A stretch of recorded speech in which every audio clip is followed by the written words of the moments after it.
Board students का हमारे इस चैनल पर स्वागत है। जैसा कि आप जानते हैं कि हमने अपने इस चैनल पर जो क्लास 12th में बच्चे आए या 12th के एग्ज़ाम देंगे उनके लिए इन टेक्स्ट क्वेश्चन का चैप्टर वाइज हम स्टडी करा रहे हैं। तो कल हमने क्वेश्चन 7 सॉलिड स्टेट के इन टेक्स्ट क्वेश्चन करा दिए थे। आज उससे आगे क्वेश्चन 8 पर बात करते हैं। क्वेश्चन 8 है आपका, ionic solid conduct electricity in molten state but not in solid state. देखिए, जितने भी आयनिक ठोस होते हैं, आयनिक सॉलिड होते हैं, यूपी बोर्ड के बच्चे भी समझ सकते हैं, आयनिक ठोस होते हैं, वो ठोस अवस्था में उनमें क्या नाम है, विद्युत का प्रवाह नहीं हो सकता, इलेक्ट्रिक कंडक्ट नहीं हो सकती, लेकिन जो मोल्टन स्टेट है उसमें हो जाती है। क्योंकि आप जानते हैं कि इसकी सॉलिड स्टेट में जो किसी भी सॉलिड के जो कॉन्स्टिट्यूएंट पार्टिकल्स होते हैं या अवयवी कण होते हैं वो फ्रीली मूवमेंट नहीं कर पाते हैं। जब वो फ्रीली मूवमेंट नहीं करेंगे तो उसमें इलेक्ट्रिक कंडक्ट नहीं होगी, विद्युत का प्रवाह नहीं होगा। लेकिन जो मोल्टन स्टेट होती है उसमें क्या होता है कि उसके जो कॉन्स्टिट्यूएंट पार्टिकल होते हैं उनके बीच जो इलेक्ट्रोस्टैटिक फोर्स है वो कम हो जाता है, जिससे उनके जो कॉन्स्टिट्यूएंट पार्टिकल्स हैं वो मूव करने लगते हैं, इसीलिए उसमें इलेक्ट्रिक फ्लो हो जाती है मोल्टन स्टेट में, लेकिन सॉलिड स्टेट में नहीं, यानी ठोस अवस्था में नहीं, लेकिन द्रवित अवस्था में हो जाती है, मोल्टन स्टेट में हो जाती है। अगले क्वेश्चन की बात करते हैं, इन टेक्स्ट क्वेश्चन नंबर 9 आप अपनी एनसीईआरटी बुक में देख सकते हैं। What type of solid are electrical conduct malleable and ductile. देखिए, तीनों properties electrical conductors, malleable and ductile, ये तीनों जो प्रॉपर्टीज हैं वो कहीं ना कहीं मेटल की है।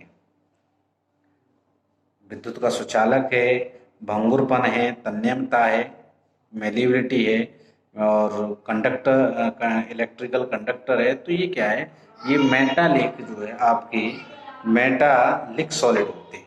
क्या होते हैं? मेटालिक सॉलिड होते हैं। क्लियर हो गया। अगला जो क्वेश्चन नंबर 10 है, बहुत सिंपल है। Give the significance of A lattice point. Solid state में एक आता है लैटिस पॉइंट। किसी भी क्रिस्टल की यदि हमें कोई शेप देनी है कि वो SCC है, FCC है, BCC है या क्या है, वो क्रिस्टल हमें कैसा दिखाई दे रहा है, हेक्सागोनल है, स्क्वायर प्लेनर है, तो इस सभी सिस्टम को यदि हम ध्यान से देखें कि उसकी शेप क्या होगी, उसमें उसके अंदर कैरेक्टर क्या होंगे, ये हमें कहीं ना कहीं लैटिस पॉइंट से पता पड़ता है। तो लैटिस पॉइंट किसी भी क्रिस्टल की शेप डिटरमाइन करता है, किसी क्रिस्टल की जो है आकार है, शेप है, उसको बताता है। क्वेश्चन 10 कंप्लीट हो गया आपका। क्वेश्चन 11 है, name the parameter that characteristic a unit cell. इकाई कोष्ठिका होती है, यूनिट सेल होती है, उसके कैरेक्टर्स को इंडिकेट करने के लिए उसके क्या पैरामीटर होते हैं। तो देखिए, किसी भी क्रिस्टल को हम बनाएंगे तो सबसे पहले हमें एज लेंथ की आवश्यकता होती है, कोण लंबाई की, और कोण लंबाई जब बनाते हैं तो उनके बीच जो है एंगल बनते हैं। एंगल और एज, इन दोनों की हेल्प से हम किसी भी क्रिस्टल की स्ट्रक्चर बना सकते हैं। तो हम कह सकते हैं इसके 2 पैरामीटर होते हैं, एक एज होता है जिसे हम ABC से इंडिकेट करते हैं, और एक एंगल होता है, कोण होता है, जिसे हम अल्फा बीटा गामा से जो है इंडिकेट करते हैं। तो इस तरह से क्वेश्चन 11 आज कंप्लीट हो गए इस वीडियो में। अगला क्वेश्चन है question number 12, distinguishing between hexagonal and monoclinic unit cell. Second is face centred and end centred unit cell. ये क्वेश्चन है, हमें 2 पार्ट में दिया हुआ है। फर्स्ट पार्ट ये कह रहा है कि इसके हेक्सागोनल और मोनोक्लिनिक यूनिट सेल में क्या डिफरेंस है।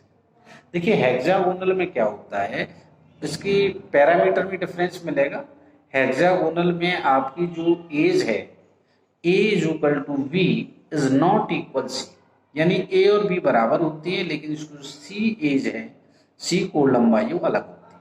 इसके अलावा हेक्सागोनल में ही अल्फा और बीटा जो एंगल है 90 डिग्री होता है, लेकिन गामा 120 होता है। ध्यान रखिए, गामा कितना होता है? 120 होता है। अब मोनोक्लिनिक की बात करें तो मोनोक्लिनिक एक कॉम्प्लेक्स स्ट्रक्चर है। इसमें अल्फा, ABC तीनों जो एज हैं, तीनों कोण लंबाई डिफरेंट होती हैं, अलग अलग होती हैं, और अल्फा और गामा 90 होता है, लेकिन बीटा यहाँ 120 होता है। वहाँ गामा 120 होता था, या बीटा एंगल जो है 120 होता है। इस तरह से हम जो है पैरामीटर के माध्यम से इन दोनों में डिफरेंस कर सकते हैं। अगला face centred and centred unit cell. देखिए फेस सेंटर्ड पर यदि हम एटम का कंट्रीब्यूशन देखें तो पर यूनिट सेल जो आता है वो 4 पार्टिकल्स आते हैं, किसमें, एफसीसी में, फेस सेंटर्ड में। और एंड सेंटर्ड में देखें तो 2 पार्टिकल्स आते हैं, 2 पार्टिकल्स पर यूनिट सेल आते हैं। तो आसानी से हम समझ सकते हैं 8 इंटू 1/8 कॉर्नर का हो गया, प्लस फेस 6 इंटू 1/2 3 फेस का हो गया। तो इस तरह से 4 पार्टिकल्स पर यूनिट सेल आ गए और उसमें जो आपके 2 पार्टिकल्स पर यूनिट सेल आ जाते हैं। क्लियर हो गया। क्वेश्चन 12 आपका क्लियर हो चुका है। क्वेश्चन 13 पर आप ध्यान दें। Explain how much portion of an atom located at. देखिए हमें क्वेश्चन में दिया है कॉर्नर और सेकंड दिया है body centre of a cubic unit cell in part of its neighbouring unit cell. आपको ये बताना है कि कॉर्नर, तो कंट्रीब्यूशन देखना है। कंट्रीब्यूशन क्या है, कॉर्नर पर 1/8 होता है, 1/8 पर यूनिट सेल होता है। भाई पार्टिकल्स का जो कंट्रीब्यूशन है कॉर्नर पर 1/8 होता है, लेकिन बॉडी सेंटर्ड पर 1 होता है। ध्यान रखिए बॉडी सेंटर्ड पर 1। आपने देखा होगा हम बीसीसी बनाते हैं, बीसीसी क्रिस्टल बनाते हैं तो उसमें 1 आता है सेंटर्ड में लगा हुआ। तो इस तरह से हम जो है इसमें डिफरेंस कर सकते हैं। इस तरह से क्वेश्चन 13 आपका कंप्लीट हो जाता है। अब अगला जो क्वेश्चन 14 है, इन टेक्स्ट क्वेश्चन में हम चल रहे हैं, कंटिन्यू कर रहे हैं।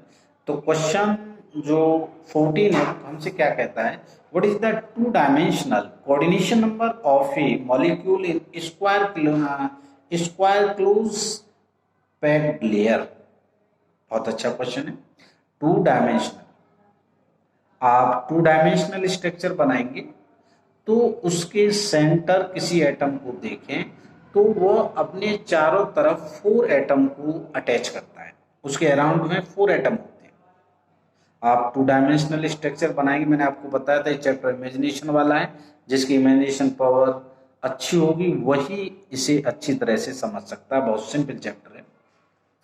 तो क्लियर हो गया।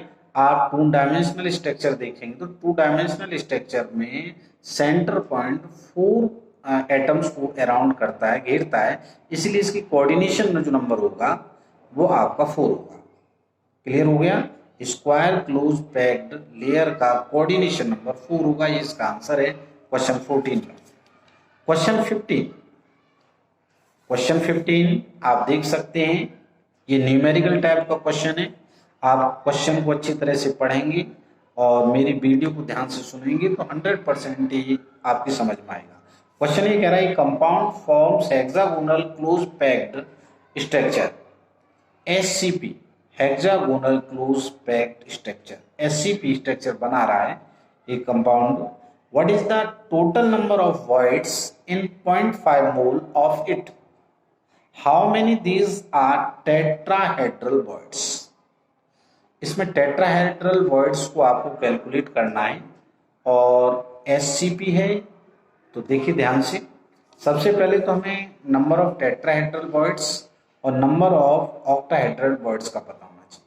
नंबर ऑफ टेट्राहेड्रल वॉइड्स यानी जो चतुष्फल की आपकी रिक्तियां होती हैं वो 2n होती हैं। अष्टफल की यानी ऑक्टाहेड्रल जो वॉइड्स होते हैं वो आपके 1 होते हैं, n होते हैं। क्लियर हो गया। Tetrahedral voids n 2n sorry और ऑक्टाहेड्रल n। तो देखिए एक फार्मूला होता है, n क्या है, हमने 2n लिख रहे हैं और n लिख रहे हैं। n है आपकी नंबर ऑफ पार्टिकल्स। एक फार्मूला होता है mole number is equal to number of particles upon Avogadro number. ध्यान दीजिए इस क्वेश्चन का सॉल्यूशन इसी फार्मूले में छिपा हुआ है। मोल ऑफ नंबर यानी mole number is equal to number of particle upon Avogadro number, यानी मोल की संख्या जो होती है, ध्यान दीजिए मोल की जो संख्या होती है वो पार्टिकल्स की संख्या अपॉन एवोगाड्रो संख्या की होती है। तो आपको जो मोल नंबर दे रखा है 0.5 दे रखा है, कैपिटल N ये आपकी पार्टिकल ऑफ नंबर है, नंबर ऑफ पार्टिकल निकालना है आपको, और एवोगाड्रो वैल्यू फिक्स होती है 6.023 × 10⁻23। तो n निकल आएगा। अब n निकल के आया टेट्राहेड्रल, जो n निकल के आया है तो टेट्राहेड्रल वर्ड्स निकालेंगे तो आप उसमें 2 का मल्टीप्लाई कर दो, टेट्राहेड्रल वर्ड्स निकल आए। और ऑक्टाहेड्रल है तो जितना आया वो ऑक्टाहेड्रल वर्ड्स हो जाएगा। अब टोटल वर्ड्स पूछता है तो दोनों को ऐड कर दो, क्लियर हो गया।